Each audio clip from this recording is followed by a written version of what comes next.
Hola a todos, bienvenidos a Click and Drive. Hoy vamos a hablar sobre velocidades y distancias. Resulta que en el año 2019 ha habido cambios importantes en la normativa de tráfico y uno de estos cambios afecta en el tema de las velocidades. En esta diapositiva podemos ver una tabla resumen donde se relacionan los diferentes tipos de vías y los diferentes tipos de vehículos. Tanto vías como vehículos están agrupados en función de cómo comparten criterios de velocidad. Por ejemplo, en cuanto a las vías, el primer grupo está formado por autopistas y autovías. El segundo grupo está formado por carreteras convencionales y lo que antiguamente se llamaba vía para automóvil. Y además, en último lugar, hay las vías dentro de poblado. En cuanto a los vehículos, el primer grupo está formado por los vehículos más rápidos. Estamos hablando de motocicletas, turismos y autocaravanas de hasta 3.500 kilos de masa máxima autorizada. En segundo lugar, hay aquellos vehículos que se parecen a los turismos, como los derivados de turismos, los vehículos mixtos adaptables y además han incluido los autobuses. Y por último, hay ya todos los vehículos más pesados y lentos, como por ejemplo los furgones, los camiones, los trenes de carretera, los vehículos articulados, las autocaravanas de más de 3.500 kilos. Bien, pues los vehículos más rápidos, como los turismos y las motocicletas, por las vías más rápidas, como máximo podrán ir a 120, que es la máxima genérica. En cambio, en carreteras convencionales, uno de los cambios importantes que ha habido es que para ellos la velocidad máxima queda limitada a 90 por hora y dentro de poblado 50. Aquellos vehículos que se parecen a los turismos pero que no lo son, como por ejemplo los derivados de turismo, los vehículos mixtos adaptables, en autopista y autovía como máximo podrán ir a 100 y en las carreteras convencionales a 10 menos, a 90 y dentro de poblado también a 50. Y los vehículos más lentos y pesados como los camiones y los furgones, en autopista o autovía como máximo podrán ir a 90 y en carreteras convencionales a 10 menos, máxima 80 y dentro de poblado 50. Dentro de poblado es muy sencillo porque siempre será de 50. Si os preguntan sobre motos, turismos, camiones, derivados de turismo, pero tened cuidado porque a veces hay vehículos que por construcción no pueden superar los 45 por hora, como por ejemplo los ciclomotores. En ese caso, si os hacen una pregunta sobre esto, la respuesta correcta sería que ellos en concreto no podrían pasar de los 45. Más cosas a tener en cuenta. Si os fijáis, en cuanto a los turismos y las motocicletas, y ahora también las autocaravanas de hasta 3.500 kilos, aunque la velocidad máxima genérica en carreteras convencionales sea de 90, resulta que si los sentidos están separados por un muro o una mediana, si el titular de la vía lo quiere, puede establecer para estos vehículos la velocidad máxima de 100.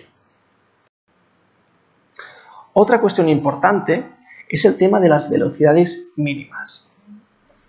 En autopista y autovía, la mínima genérica siempre será 60 y dentro de poblado la mínima genérica siempre será de 25. Y en el resto de vías será la mitad de la máxima. Por ejemplo, en una carretera convencional para un turismo, si la máxima es 90, la mínima será para él de 45. Si un derivado de turismo va por una carretera convencional, para él la velocidad máxima es 90, por lo tanto la mínima será de 45. Y para un camión, un furgón, todos estos vehículos más lentos, en carretera convencional hemos dicho que su máxima es de 80, pues su mínima será la mitad, de 40. Y por último hay que saber que cuando circulemos por los caminos, es decir, vías que no están pavimentadas, la velocidad máxima genérica será de 30 km por hora.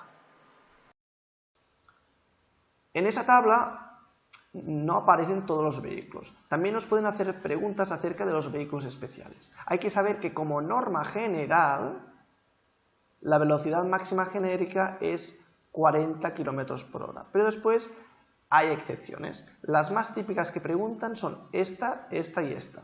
Si resulta que el vehículo especial va tan lento que no dispone de dispositivos de señalización de frenado, luces de freno, si resulta que ese vehículo especial lleva un remolque, o si resulta que ese vehículo especial es un motocultor que va a paso humano, su velocidad máxima genérica será de 25 km por hora.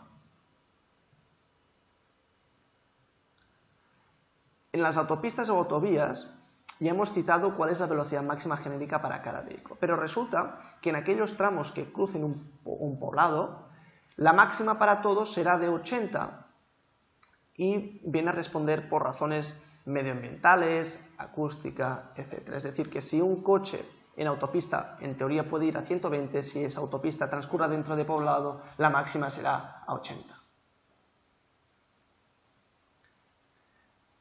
Fijémonos en esta imagen. Vemos un tramo de recta y justo después viene un tramo de curvas. Tenemos el mismo caso, el lado izquierdo y derecho, lo único que se señaliza de forma distinta. En el primer caso aparecen dos señales separadas y en el segundo caso las dos señales están compartiendo el mismo palo. Pues la interpretación de esta señalización es distinta de esta señalización de aquí. Aquí nos dicen dos cosas. Nos dicen máximo 40 y cuidado que hay curvas peligrosas. Y en este caso de aquí nos dicen cuidado que hay curvas peligrosas, por lo menos durante este tramo ves a 40 como máximo. Así que, ¿qué nos van a preguntar en el examen? Después de las curvas, en este caso de aquí, ¿tendremos que seguir circulando a 40? Sí. Y si nos ponen este caso de aquí, después de las curvas, ¿tendremos que seguir circulando a 40? No, entonces no. Preguntas de examen. Como novedades que entran en vigor desde enero del año 2021, se regula la introducción de los vehículos de movilidad personal en la vía pública. Estos vehículos llegan a una velocidad comprendida entre los 6 km por hora y los 25 km por hora. Para facilitar su acceso a la vía y para reducir la siniestralidad en atropellos a peatones, aunque como norma general la velocidad máxima dentro de poblado es de 50 km por hora, se especifica que en aquellas vías de tan solo un carril por sentido, la velocidad máxima pasará a ser de 30 km por hora. Y en aquellas vías donde no se diferencie la calzada de la acera debido a que comparten la misma plataforma, es decir, que estén al mismo nivel tanto la calzada como la acera, la velocidad máxima pasará a ser de 20 km por hora. Todo esto, claro, sin perjuicio de la competencia municipal a regular dichas vías con la señalización específica que considere adecuada en cada caso. Y muy relacionado con las velocidades, aparecen las distancias. Hay tres que os tienen que quedar claras. La distancia de reacción, la distancia de frenado y la suma de las dos, que es la distancia de detención. La distancia de reacción es la distancia que recorre el vehículo durante el tiempo de reacción, es decir, desde que percibimos un estímulo, ponemos esta cara, hasta que reaccionamos al mismo. Hay un obstáculo, hay que frenar. Distancia de reacción. Y una vez empezamos a frenar hasta que el vehículo se queda detenido, es la distancia de frenado. Y la suma de las dos hemos dicho que es la distancia de detención. Aquí el fallo típico en el examen es confundir la distancia de detención con la distancia de frenado. Para ir bien hay que asociar a la distancia de frenado solo al freno. Y la detención será entonces la global, la suma de las dos. Otras preguntas de examen serían las siguientes. La velocidad influye en la A. Distancia de reacción solamente. B. Distancia de frenado únicamente. Distancia de detención. La respuesta correcta es la C. En la distancia de detención. En la distancia de reacción solamente es incorrecta. Sí que influye en la distancia de reacción, pero en solamente la hace incorrecta. Lo mismo pasa con la respuesta B. La distancia de frenado únicamente. Sí que influye en la distancia de frenado, pero también influye en la de reacción, así que la correcta es la C, la distancia de detención.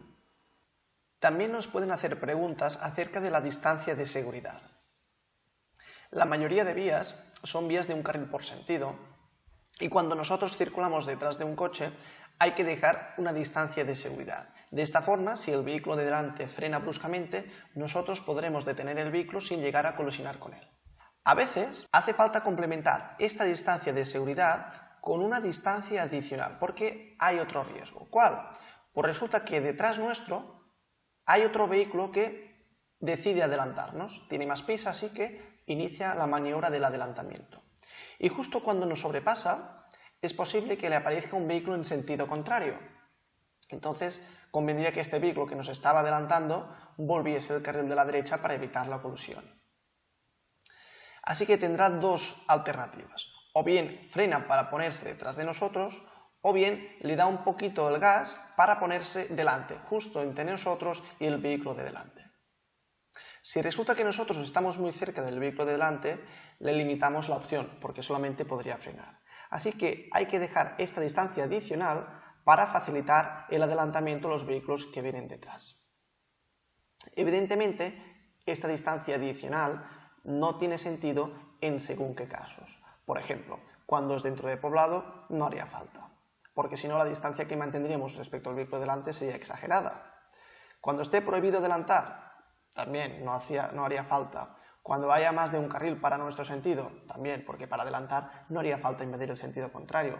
Cuando la vía sea de sentido único o cuando el tráfico sea tan denso que resulta que tanto los vehículos de un carril como los del otro circulan muy lentamente y no hay la posibilidad de hacer desplazamientos laterales.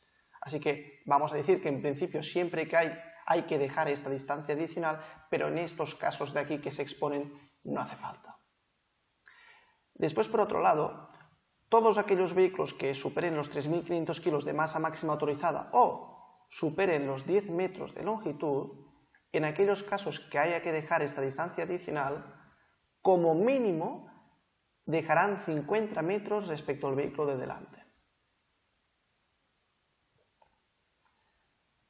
Por otro lado, nos pueden preguntar lo siguiente: ¿qué hay que hacer si el vehículo de atrás se acerca demasiado a nosotros? Bien, si resulta que la distancia entre el vehículo de atrás y nosotros cada vez se hace más pequeña, podríamos pensar que la opción más correcta es acelerar un poquito para ganar un poquito más de distancia aquí. El problema de esta opción es que si la hacemos, el vehículo de detrás, como va más rápido que nosotros, si nosotros avanzamos 1 metro para dejar distancia, él también va a avanzar 1 metro y poquito a poquito nos iremos acercando al vehículo blanco de delante y no conseguiremos nada. Así que la opción correcta, si pasa esto, es frenar un poquito. Frenar un poquito para ganar distancia respecto al vehículo de delante. ¿Por qué? Porque si el vehículo de delante frenase bruscamente, tendríamos un margen de espacio mucho mayor para poder frenar mucho más progresivo. De esta forma, reducimos el riesgo de que el vehículo de detrás nos colisione por alcance. Así que, ¿qué hay que hacer si el vehículo de atrás se acerca demasiado a nosotros? A. Aumentar la distancia respecto al vehículo delante. Correcto.